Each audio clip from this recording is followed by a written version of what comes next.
Hi guys, welcome back to my channel.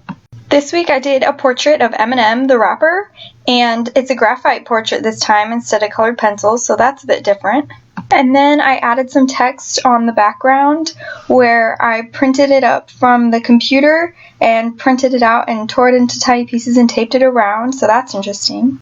Eminem is a huge inspiration to me as a person and as an artist, and I've been wanting to draw him for a long time. And this picture is really cool because the perspective is neat and you can see his hand, which is cool, and I hope you guys enjoy. Okay, to start off, I'm getting a 2H graphite pencil and I'm drawing the outline of his face. If you don't know the difference between H's and B pencils, H's are hard and they are lighter and easier to erase, and B's are for bold, so they're softer lead, they're darker, they're harder to erase, and they're a little bit more messy. When I'm tracing the outlines of his features, I don't want too many details because I'll fill that in later. Right now I just want a general idea of where I'm going to be coloring in.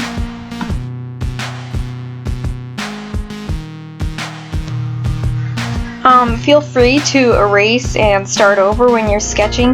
The features don't have to be perfect. You can perfect them later with shading, but you want to get them roughly similar to what the person's features actually look like, and I can never do that on the first try.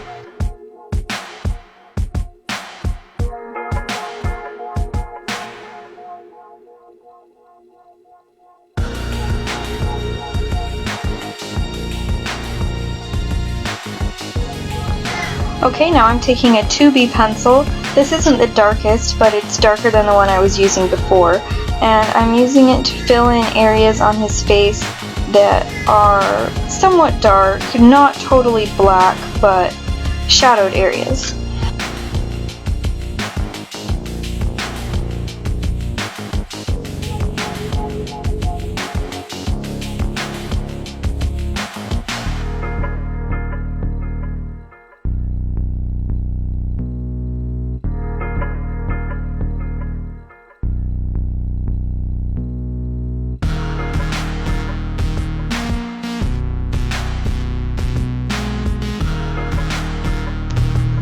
Now I'm going back in with the 2H that I was using earlier and filling in lighter areas like his eyebrows right here, just using short hair-like strokes. And then I'm going to be shading in areas on his face that aren't as dark and providing a little bit more depth without being too dark.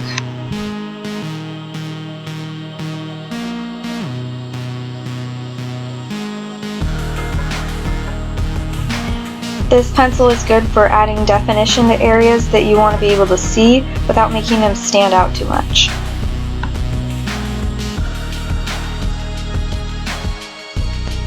As you can see here, I'm kind of switching back and forth between the 2B and the 2H because it was an area that I didn't fill in darker before, and then I realized I needed it darker, so I just go back and forth when I need the different pencils.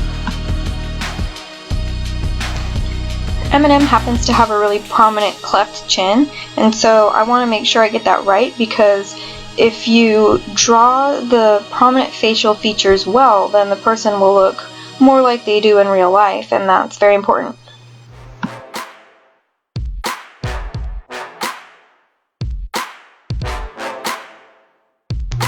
Now I'm lightly adding in some cheekbone shading with a 2H pencil, and all of the facial shading should be fairly light so that it blends easily and looks more natural.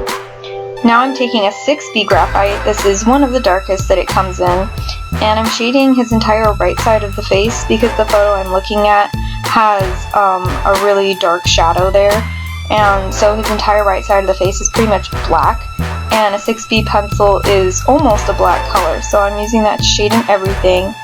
And here I'm shading in a little bit more lightly because the light does hit that part of the face. And now I'm taking a small tortillon. It's about 1/8 of an inch. It's pretty small. And I'm using this to blend out all of the tiny areas of his face. This makes it look more realistic. Tortillon is basically just a wrapped up piece of paper, but it's good for blending out graphite. Don't use it on colored pencils. It's only for graphite, but it's very helpful.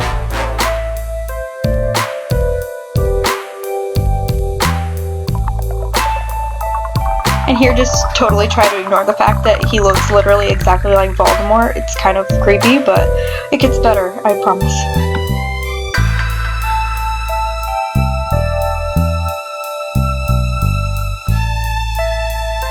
Okay, now I'm taking a slightly bigger tortillon. It's about 1/4 inch in diameter, and I'm using this for areas that are bigger. Like his eyes were really small, so we wanted to use a small tortillon, but his chin is bigger, so we want to use a bigger one. Now I'm using the largest one. It's about 1/2 inch in diameter, and using that for the face.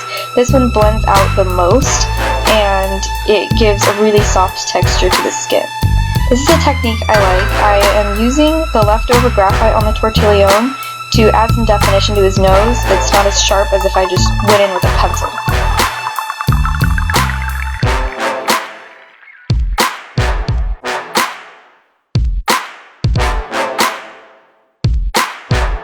And this blends out pretty well, but if you feel like it doesn't blend out perfectly, then you can just grab some toilet paper or a cotton ball, anything soft, and just rub it over the area until you feel like it is as blended and smooth as possible.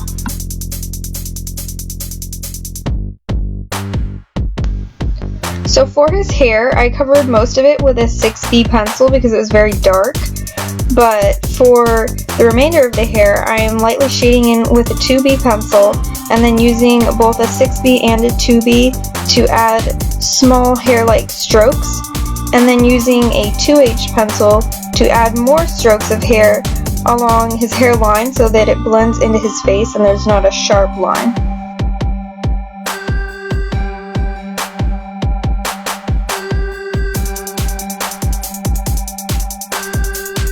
Now I'm using a tortillon to blend that together, but as you can tell, I'm not using the same technique as I did on his face. On his face I used circular motions, on here I'm using hair-like motions, short strokes.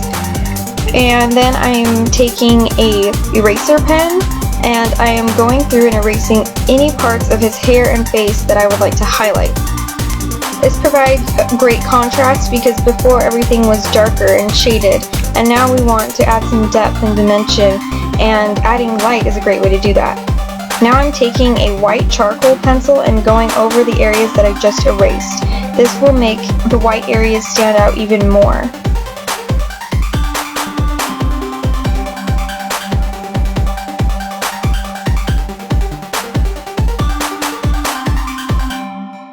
Now I'll be moving on to his hand and using the same technique as I did on his face, just starting with 6Bs and 2Bs and then moving up to lighter shades like 2Hs.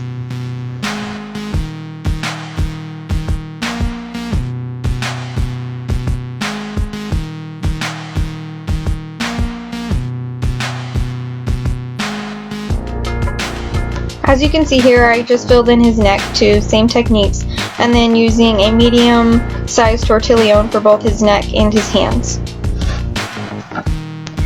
Now I'm going in with a 6B and drawing in his jacket, which is pretty much all black, so I'm using a 6B for most of it, and then just leaving some areas lighter, which is where the light hits. And you want to make sure that you have a piece of paper under your hand when you're doing this part, because the graphite is so dark and there is so much 6B graphite that it will get all over your hand, and then when you move your hand and set it down on another part of your picture, it will get graphite all over the place. Now I'm going in with a 2B and just drawing in little tiny short lines and then one thick long black line, and this is the zipper on his jacket.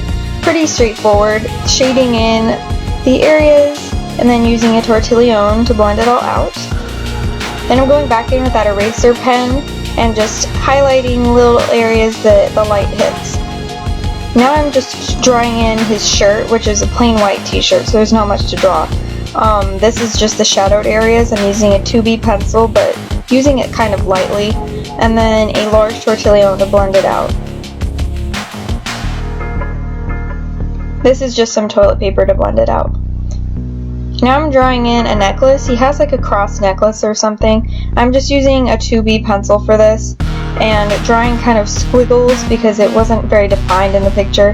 And then I am drawing what looks to be the top of a cross with a 6B pencil. Now I am adding some text on it. I scanned the picture into the computer just so I would know how big I needed the text to be, and then I am changing the size and the font of the text, and then I'm going to print it out. I'm not going to keep the photo on there when I print it out, so it's just text. The only reason I have the photo in there is so that I know how big I need the text to be. Then once I print it out, I will be folding it and tearing it, and then ripping out each word individually, or each line individually. As you can see here, I wanted jagged edges, and it's okay if they're not straight, it's okay if there are little tears in it, because that's how I want them to look. And then later I'm going to tape them on, and this is the finished product. I hope you guys liked this video. If it was helpful for you or it was entertaining to you, please like and subscribe. Thank you so much.